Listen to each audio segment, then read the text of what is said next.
ನಮಸ್ಕಾರ ಪ್ರಿಯ ವೀಕ್ಷಕರೇ, ಇದೇ 2026ರ ಮಾರ್ಚ್ 3ನೇ ತಾರೀಕಿನಂದು ಹೋಳಿ ಹುಣ್ಣಿಮೆ ಮತ್ತು ಅದೇ ದಿನ ಸಂಭವಿಸುವ ಚಂದ್ರಗ್ರಹಣ. ಈ ಅಪರೂಪದ ಸಂಯೋಗದಲ್ಲಿ ಒಂದು ಚಿಕ್ಕ ಉಪಾಯ ಮಾಡಿದರೆ ಸಾಕು, ದಾರಿದ್ರ್ಯ ದೂರವಾಗಿ ಶ್ರೀಮಂತಿಕೆ ಯೋಗ ಬರುತ್ತದೆ ಅಂತ ಜ್ಯೋತಿಷ್ಯ ಶಾಸ್ತ್ರ ಹೇಳುತ್ತದೆ. ಅದು ಏನು ಗೊತ್ತಾ? ಅದು ಕೇವಲ ಒಂದು ಕೊತ್ತಂಬರಿ ಕಾಳು.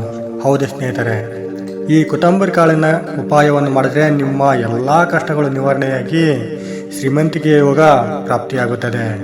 ಹೌದು ಸ್ನೇಹಿತರೆ, ಇವತ್ತಿನ ಈ ವಿಡಿಯೋದಲ್ಲಿ ಕೊತ್ತಂಬರಿ ಕಾಳಿನ ಮಹತ್ವ ಏನು, ಯಾವ ಜಾಗದಲ್ಲಿ ಇಡಬೇಕು, ಹೇಗೆ ಇಡಬೇಕು, ಯಾವ ರಾಶಿಯವರಿಗೆ ಹೆಚ್ಚು ಲಾಭ, ಎಲ್ಲವೂ ಸಂಪೂರ್ಣವಾಗಿ ಈ ವಿಡಿಯೋದಲ್ಲಿ ಇಂಚಿಂಚಾಗಿ ಮಾಹಿತಿಯನ್ನು ತಿಳಿಸ್ಕೊಡ್ತೇವೆ. ಹಾಗಾಗಿ ಈ ವಿಡಿಯೋವನ್ನು ಎಲ್ಲೂ ಸ್ಕಿಪ್ ಮಾಡದೆ ಕೊನೆವರೆಗೆ ನೋಡಿ, ಯಾಕೆಂದ್ರೆ ಅರ್ಧ ಮಾಹಿತಿ ಅಪಾಯಕಾರಿ. ವಿಡಿಯೋವನ್ನು ಪ್ರಾರಂಭ ಮಾಡೋಣ. ಅದಕ್ಕಿಂತ ಮೊದಲು ನೀವಿನ್ನೂ ನಮ್ಮ ಚಾನಲನ್ನು ಸಬ್ಸ್ಕ್ರೈಬ್ ಮಾಡದೆ ನೋಡ್ತಿದ್ರೆ ದಯವಿಟ್ಟು ಈ ವಿಡಿಯೋ ಒಂದು ಲೈಕ್ ಕೊಟ್ಟು ನಮ್ಮ ಚಾನಲನ್ನು ಸಬ್ಸ್ಕ್ರೈಬ್ ಮಾಡಿಕೊಂಡು ಪಕ್ಕದಲ್ಲಿರುವ ಬೆಲ್ ಬಟನ್ ಅನ್ನು ಒತ್ತಿ, ಯಾಕೆಂದರೆ ನಾವು ಹಾಕುವ ಎಲ್ಲ ಜ್ಯೋತಿಷ ಮಾಹಿತಿಯನ್ನು ನೀವು ಮೊದಲು ನೋಡಬಹುದು.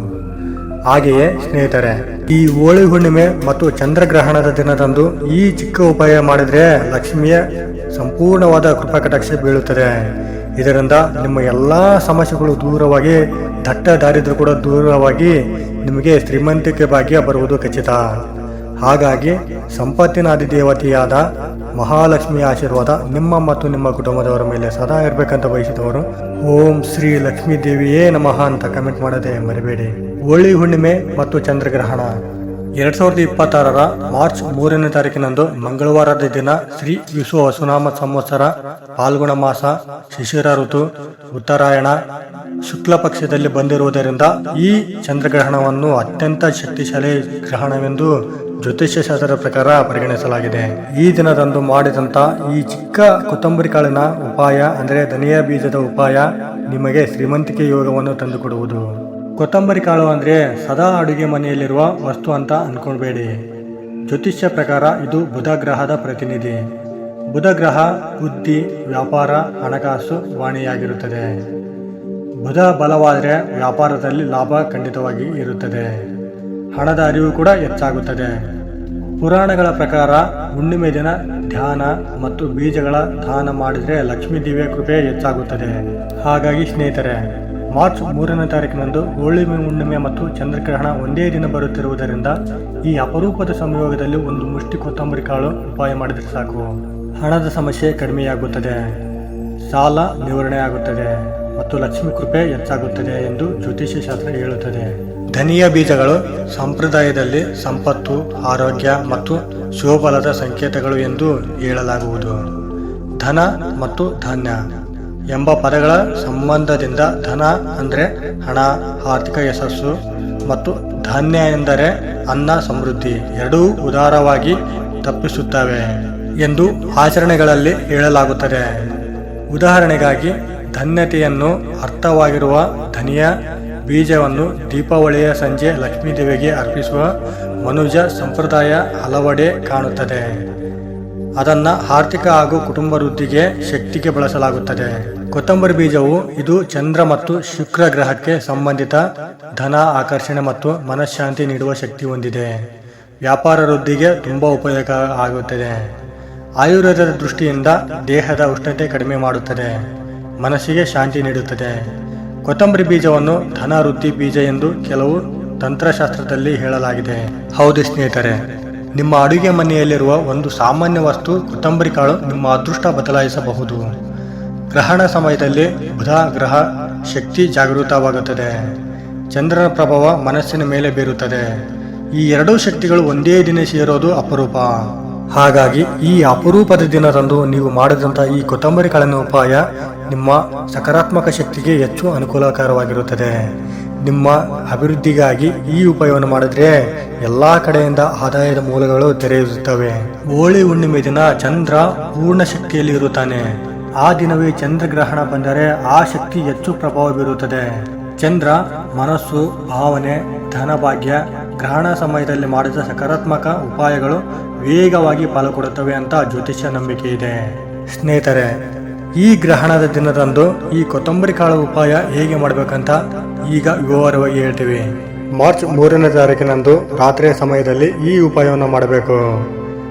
ರಾತ್ರಿ ಸಮಯದಲ್ಲಿ ಮಾಡಿದಂಥ ಉಪಾಯ ಹೆಚ್ಚಿನದಾಗಿ ಫಲಪ್ರದವಾಗಿರುತ್ತವೆ ಎಂದು ಜ್ಯೋತಿಷ್ಯ ಹೇಳುತ್ತದೆ. 2020ರ ಮಂಗಳವಾರ ದಿನ ಮಾರ್ಚ್ 3ನೇ ತಾರೀಕು ರಾತ್ರಿ ಒಂದು ಸ್ವಚ್ಛವಾದ ಬಟ್ಟೆಯಲ್ಲಿ ಒಂದು ಮುಷ್ಟಿ ಕೊತ್ತಂಬರಿ ಕಾಳು ತೆಗೆದುಕೊಳ್ಳಿ. ಸ್ವಲ್ಪ ಅರಿಶಿನ ಮತ್ತು ಒಂದು ನಾಣ್ಯ ತೆಗೆದು ಇಡಿ. ಇದನ್ನು ಮನೆಯ ಉತ್ತರ ದಿಕ್ಕಿನಲ್ಲಿ ಅಥವಾ ಪೂಜೆ ಕೋಣೆಯಲ್ಲಿ ಇಡಿ. ಇದನ್ನು ಇಟ್ಟ ನಂತರ ಓಂ ಶ್ರೀ ಮಹಾಲಕ್ಷ್ಮೀ ನಮಃ ಎಂದು 21 ಬಾರಿ ಜಪಿಸಿ. ಈ ಮಹಾಲಕ್ಷ್ಮಿ ಜಪವನ್ನು ಮಾಡಿದರೆ ತುಂಬ ಅಪರೂಪದ ಕಾಣದ ಶಕ್ತಿಯೊಂದು ಈ ಉಪಾಯದ ತಂತ್ರಕ್ಕೆ ಹೆಚ್ಚಿನ ರೀತಿಯಲ್ಲಿ ಫಲವನ್ನು ತಂದುಕೊಡುತ್ತದೆ ಸ್ನೇಹಿತರೆ. ಆದರೆ ಒಂದು ಮಾತನ್ನು ನೆನಪಲ್ಲಿಟ್ಕೊಳ್ಳಿ, ಈ ಉಪಾಯವನ್ನು ಮಾಡಬೇಕಾದ್ರೆ ಯಾವುದೇ ರೀತಿ ಜಗಳ ಅಥವಾ ದುಗುಡ, ಆತಂಕ, ಯಾವುದೇ ರೀತಿ ಕೆಟ್ಟ ಆಲೋಚನೆ ಇರಬಾರದು.